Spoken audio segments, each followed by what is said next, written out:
What's good, YouTube? It's your boy Stanley, and I'm here with another video.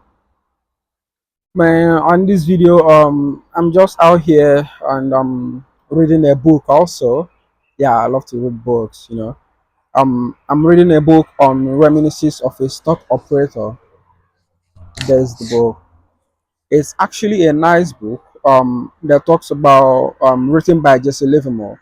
It's quite a nice lovely book, anyways. So we'll be talking about mindset first before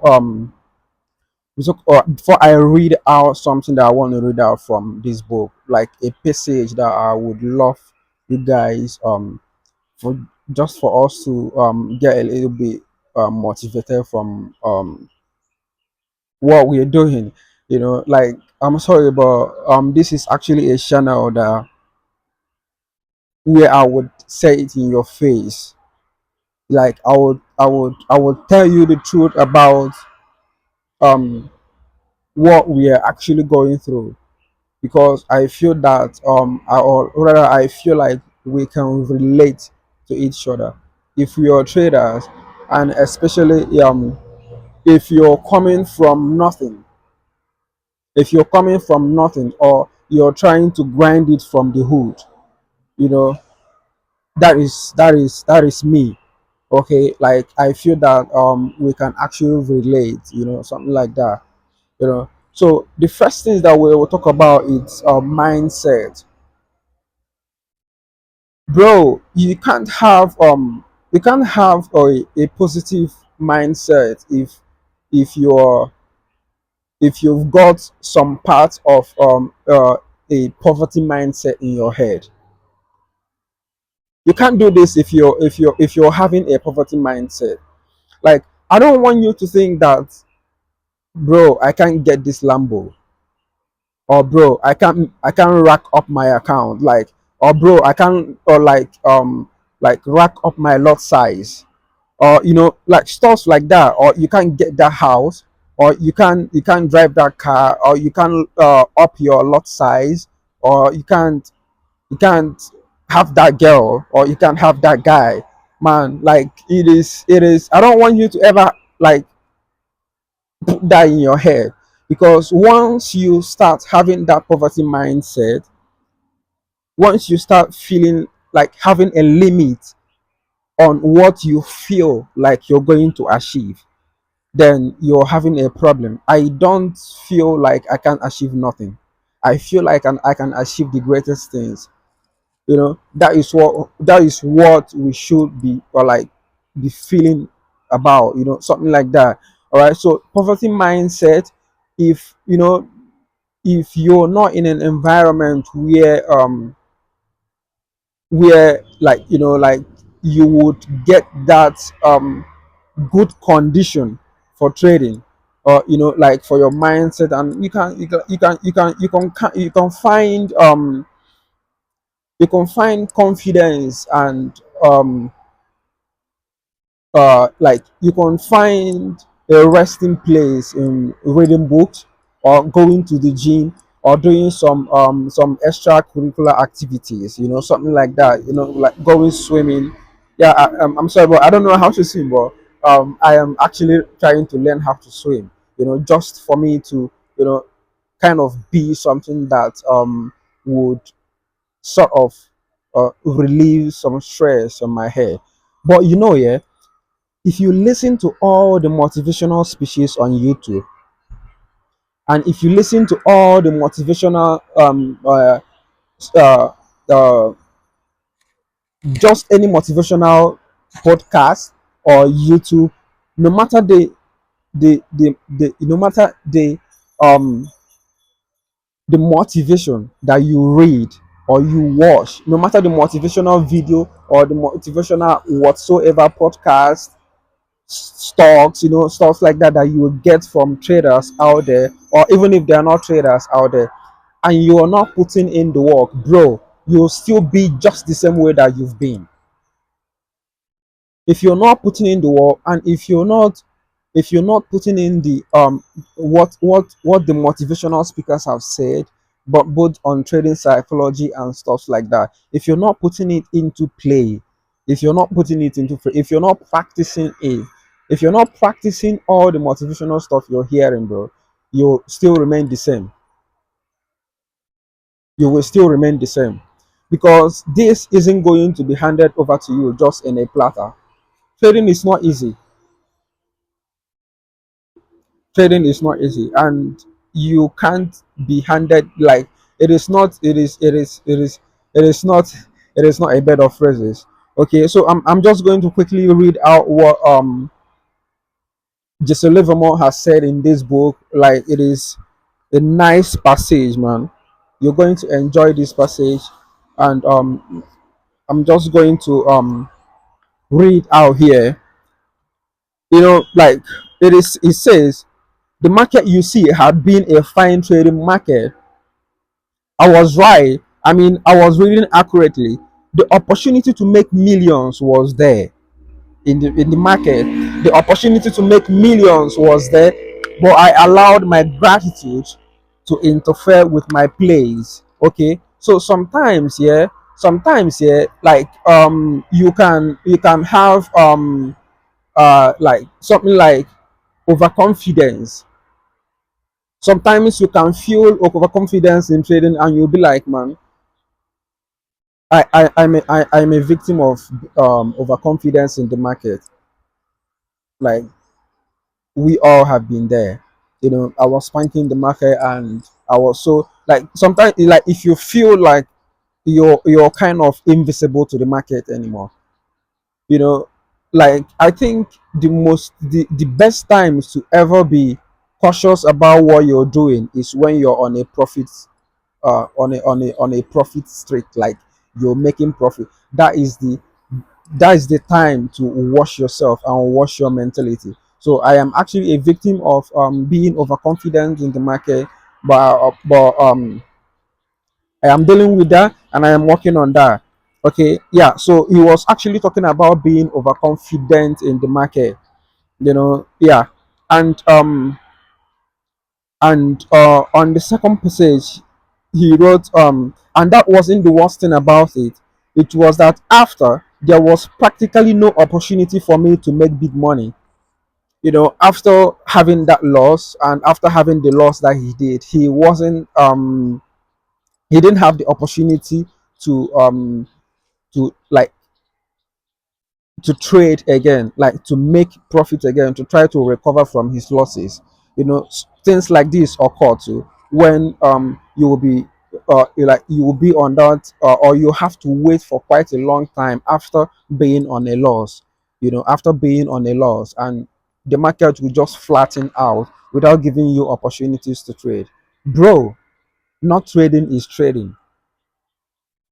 Yeah, because, yeah, sometimes we do have to show up in the market. But even, have you ever been on the market like 4 hours and you don't get a setup? Or have you ever actually had to wait for the market to form, and you had to wait for about 3 weeks or 1 month for the market to like look a little bit clearer for you to trade? That if you're trading one pair, or if you have something like a pair that you're trading, or something like a favorite pair you're trading, that you have to wait. Have you ever seated on your seat? Have you ever seated and for hours without catching a trade? Bro, all these are disciplines. All these are what you use to build yourself. Okay, yeah, and the market flattened out, and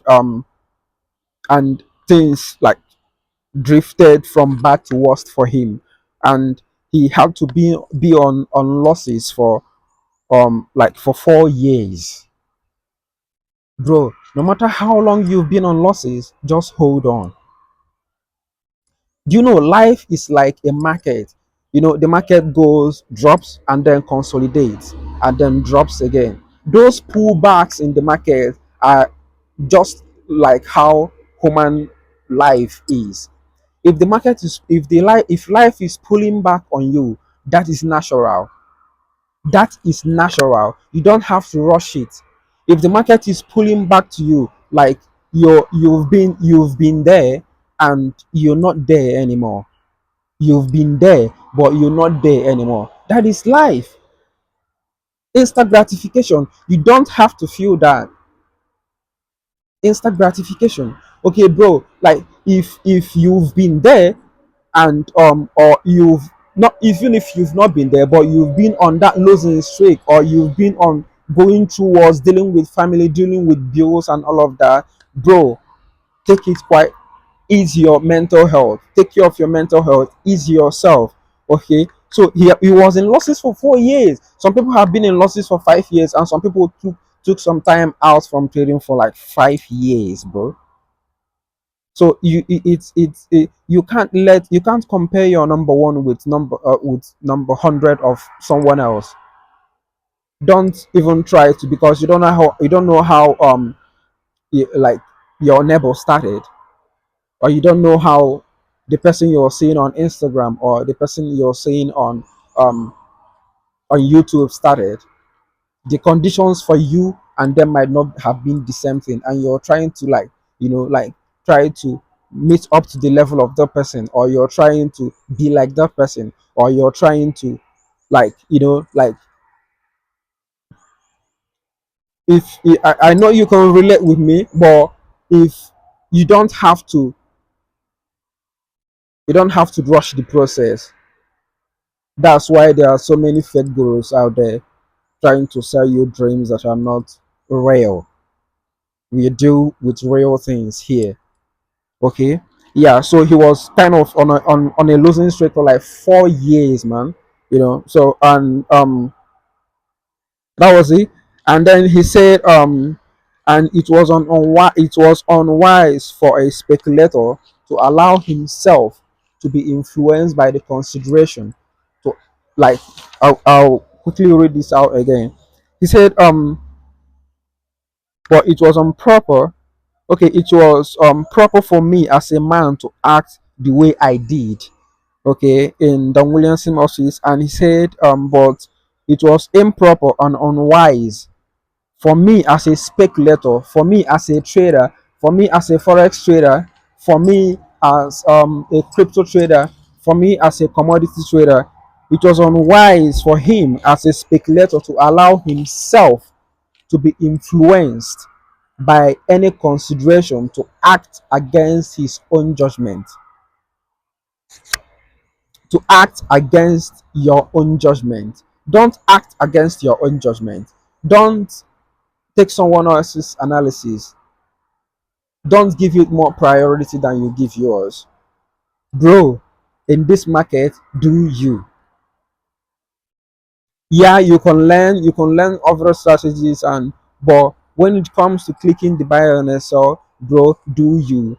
Trust your own judgment. Have confidence in yourself. Bro, have confidence in yourself, man. You've got to have confidence in yourself. Like, you've got to believe that this analysis that you've got in your chart is correct, and you're going to place that trade. And if you lose this trade, you're going to learn from it. That's what you feel. That's what you always tell yourself. Things that you would ask yourself before you get into a trade is this: why am I getting into this trade? Why am I even trying to get into this trade? Is it correct? You wouldn't always know if it's correct until you place the trade, but have a reason for getting into the trade, and trust your own judgment. Trust your own self. Don't chicken out if you've got your analysis. Don't chicken out if you're trying to place the trade. Okay, yeah. And at the last part about what I'm going to say, he said business is business always, and my business as a speculator, my business as a forex trader, my business as a crypto trader, as a stock trader, as a commodity trader, is to back my own judgment always.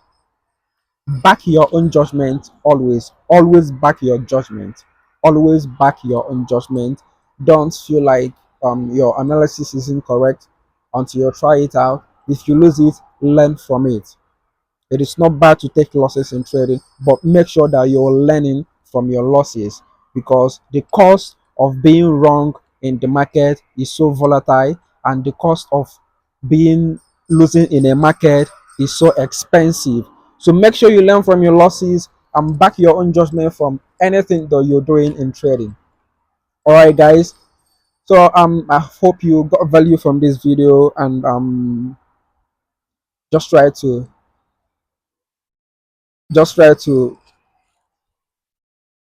pull it off, man. You can do it. Trust me, you can do it. I can do it. You can do it. We can do it. Think about your unborn children. Think about your unborn children. Think about your kids. Think about your family. Think about your mom. Think about your dad. Think about the life you want to live. Let all this be on your back while you're grinding this, man. All right, guys. That's all I have for this video. Yeah. See you guys on the next video, man. That's all I got. Peace and love. I'm out.